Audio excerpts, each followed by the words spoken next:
सभी राम भक्तों को जय श्री राम। दोस्तों, आज के इस वीडियो में बात करने वाले हैं एक ऐसे इच्छाधारी बंदर के बारे में जो 5100 सालों से सुग्रीव की गुफा में छिपे खजाने की रक्षा कर रहा है। इस रहस्य का पता किसे और कैसे चला और क्या वो इस खजाने को कब्जे में कर पाया या नहीं, इन सभी रहस्यों से पर्दा उठाने वाले हैं आज के इस वीडियो में।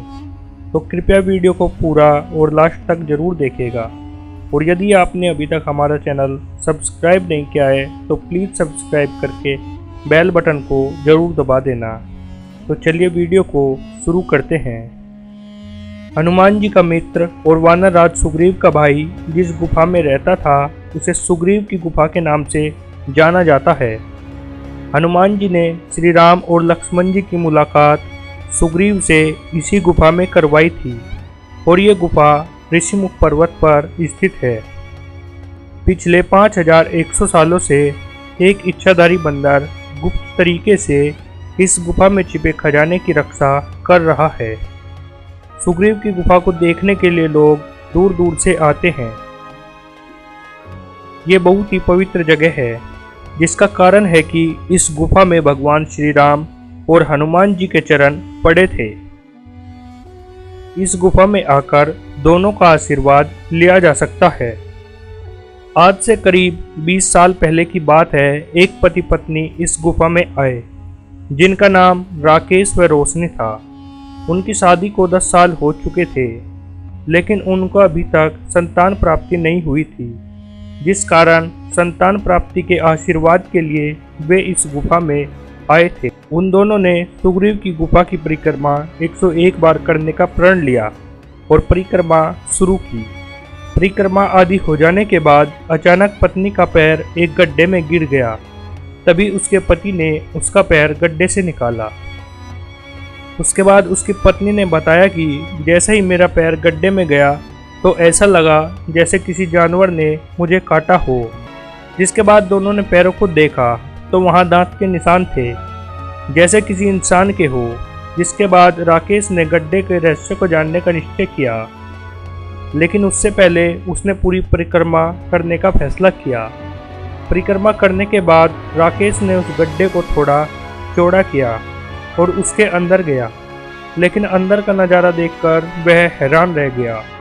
अंदर एक गुफा थी जो सोने चांदी और हीरे जवाहरातों से भरी पड़ी थी और जहां वह इच्छाधारी बंदर बैठा था। उसने राकेश को उंगली का इशारा देते हुए कहा, चले जाओ यहाँ से। उस वक्त राकेश वहाँ से चला जाता है, लेकिन उसके मन में उस खजाने को लेकर लालच आ जाता है। जिसके बाद वह यह सारी घटना अपनी पत्नी को बताता है। उसकी पत्नी भी उसे दूर रहने के लिए कहती है। अंधेरा होने के बाद दोनों अपने घर चले जाते हैं। जिसके 1 वर्ष बाद दोनों को संतान के रूप में लड़के की प्राप्ति होती है। भगवान श्री राम ने दोनों को परिक्रमा के फल दे दिया। जिसके बाद उसकी पत्नी कहती है कि तुम भगवान श्री राम का धन्यवाद करने के लिए फिर से गुफा की परिक्रमा 101 बार करके आओ। राकेश गुफा में पहुंचता है और परिक्रमा शुरू कर देता है, लेकिन उसका ध्यान बार बार उस गड्ढे पर पड़ता है। जिसके बाद उसका लालच उस पर हावी हो जाता है और वह फिर से उस गड्ढे की मिट्टी को हटाकर अंदर जाता है। इस बार वह उस बंदर से कहता है कि क्या तुम मुझे यहाँ से थोड़ा खजाना लेकर जाने दोगे। बंदर कहता है कि मैं इस खजाने की रक्षा इंसानों से नहीं कर रहा, बल्कि इंसानों की रक्षा इस खजाने से कर रहा हूँ। राकेश ने सोचा कि शायद यह मुझे बेवकूफ़ बनाने की कोशिश कर रहा है। राकेश ने कहा, मुझे कोई परवाह नहीं, मुझे यहाँ से खजाना ले जाने दो। जिसके बाद बंदर वहाँ से गायब हो जाता है और राकेश एक पोटली में सोना चांदी और बाकी कीमती चीज़ें बांधकर वहाँ से घर आ जाता है। घर पहुँचते ही उसकी पत्नी भी खजाने को देखकर लालच में आ जाती है। धीरे धीरे वे सारा सोना चांदी बेचकर धनवान हो जाते हैं और ऐशो आराम का जीवन जीना शुरू कर देते हैं। लेकिन कुछ समय के बाद उस श्रापित खजाने का असर शुरू होने लगता है। उनका बेटा जो 11 साल बाद हुआ था वो बीमार रहने लगा। और वह दोनों पति पत्नी के शरीर पर छोटे छोटे बाल उगने लगे, जिसके बाद दोनों समझ गए कि ये उसी खजाने के कारण हो रहा है।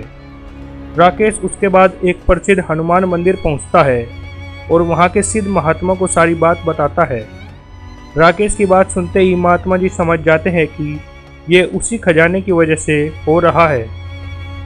महात्मा जी तुरंत ध्यान मुद्रा में बैठ गए और बजरंग बली का ध्यान लगाने लगे, जिसके बाद महात्मा जी ने राकेश से कहा कि मुझे बजरंग बली का आदेश मिला है कि जो खजाना अभी तुम्हारे पास शेष है वो वापस वहीं रख आओ और बंदर से माफ़ी मांग लेना, और जितना खजाना तुमने इस्तेमाल किया है उसके लिए तुम्हें प्रायश्चित करना पड़ेगा। इसके लिए तुम्हें 33 मंगलवार लगातार बंदरों को चना और गुड़ का भोग लगाना पड़ेगा। राकेश ने ऐसा ही किया जैसा महात्मा जी ने उसे बताया। इन सभी कार्यों को करने के बाद सब कुछ धीरे धीरे सही होने लगा। तो दोस्तों, कैसी लगी आपको यह वीडियो कमेंट बॉक्स में ज़रूर बताएं, और वीडियो पसंद आई है तो वीडियो को लाइक शेयर और चैनल को सब्सक्राइब जरूर करें। Thanks for watching.